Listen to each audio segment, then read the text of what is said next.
is going on, everyone? So I hope you enjoyed that useless intro. I was bored. I mean, you can see how much sugar I put in my coffee now, so that's a positive. What I wanted to talk about today was, should you lower your daily? My daily is right here. It is a 2013 Chevy Cruze, and yeah, it's got some stuff done to it. I mean, I can go into the mod list in a later video, but basically I got this Cruze for college. It's a Chevy Cruze. It's not going to be fast, and it's going to take money if you want to make it somewhat fast. So technically I just, you know, slammed to the ground. What was I going with that? I have no idea. I mean, it looks cool. Aside from the car looking cool, there's some positives to it. I mean, it's helped me learn how to do stuff and like learn what I can do and what I can't do. I've had a lot of help from buddies on completely my build, so I mean, obviously I'm still learning. I wasn't into cars when I bought it, but then I don't know, just being around my friends and stuff, I started modifying it. I'm just kind of giving a little intro of myself, but pretty much all the videos that I've seen online on YouTube, they tell you, oh, don't go over this speed bump, or oh, don't drive like this. But I wanted to tell kind of like a different perspective of it, and I wanted to get into like, how much does it really cost to be this low? And like, is it worth it for your daily? It's gonna be worth it for you, because as you can see, well, I'm gonna take you on a trip today. Here is this. We have to put a new tire on the Cruze because what I didn't show you guys was the other side. Because being with a daily that is slammed comes with some consequence. So pretty much I have to go put another tire on, and I'll get into that like cost factor of tires and stuff when we're on the road. But I'm gonna give you a little hint here. That tire that I put on lasted 2.5 weeks. Yeah, 2.5 weeks. It's just nuts for me. Like, at least these tires are cheap because I'm running a 215/35, but it could be also my alignment. But I'm also running a lot of camber because I have some wide wheels that for the Cruze. But I'm trying to give a different perspective for people who are going to slam their daily, because they obviously know not to hit speed bumps. They know not to hit potholes. They know all this stuff, but they don't know how much it's going to cost to keep it going. So I'm going to get us going. We're going to go start heading to the tire shop. We had to go pick up my wheel from a buddy's, and I'll update you when we get there. So we're on our way to the tire place, but first we got to make a stop at my buddy Trevor's and grab my wheel and tire, and then we'll go from there. First things first that I can talk about is even getting out of driveways, and sometimes they can be the biggest pain in the ass. Also, dirt roads are another big pain. If you notice up here, there's a dip in the center, and I will scrape horrible if I go through there. All right, another thing is you're gonna hear noises that you're not gonna know at all what they are. For example,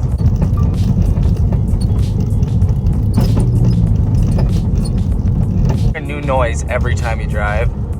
Don't be worried unless it's something that sounds major, I guess you could say. You just gotta send it, honestly. That's one of the biggest things with a lowered static car.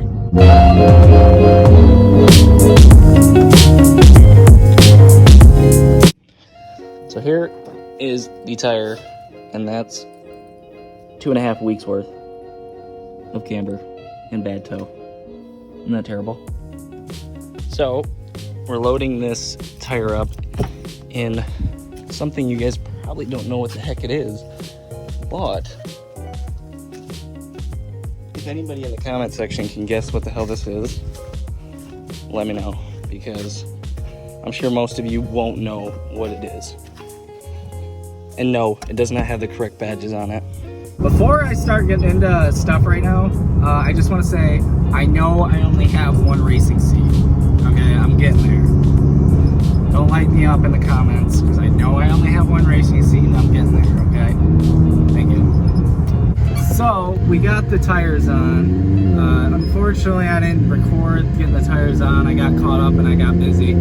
But, so what this video was all about was basically trying to explain what it's like driving a lowered car every day, and is it worth dailying a slammed car, or vice versa?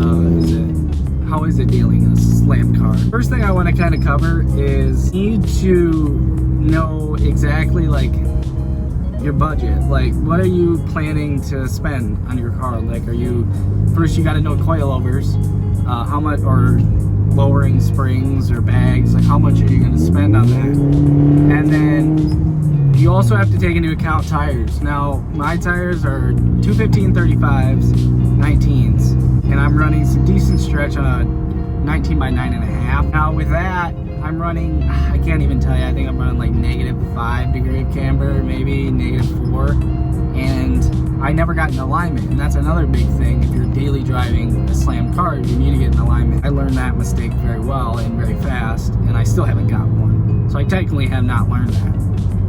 So another thing is the price of tires. Now, if you're gonna be driving a slam static car with camber, most of the time you're not gonna be trying to buy expensive tires just because of the price of them.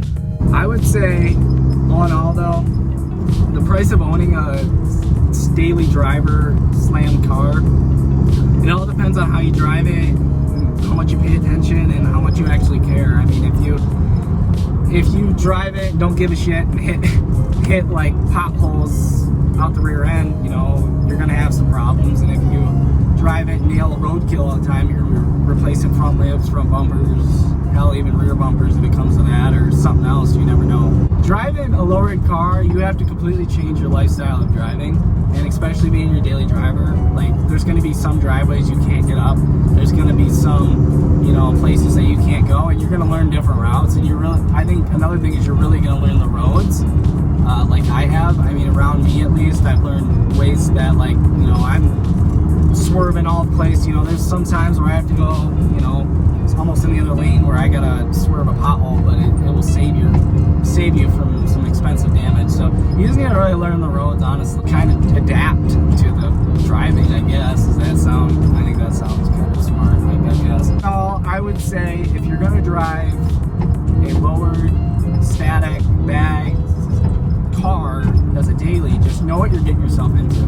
Because I will say, I didn't know exactly. Like, I went from lowering springs to coilovers maxed out, and it was definitely a transition. But you just gotta know what you're doing. If you really want to be low and you really want it to look good, then you just gotta send it. Hopefully that helps you guys a little bit and kind of gave you a little idea of what it's like to drive a static car or a slam car as a daily. And you know, those are some things that I've learned. I think the biggest thing is know how much it's gonna cost, like between tires. You're gonna break stuff, so you just gotta be prepared for that. So thank you guys, subscribe, comment below if I missed anything to help other people out. Thanks for watching. I'll see you guys next time. Peace.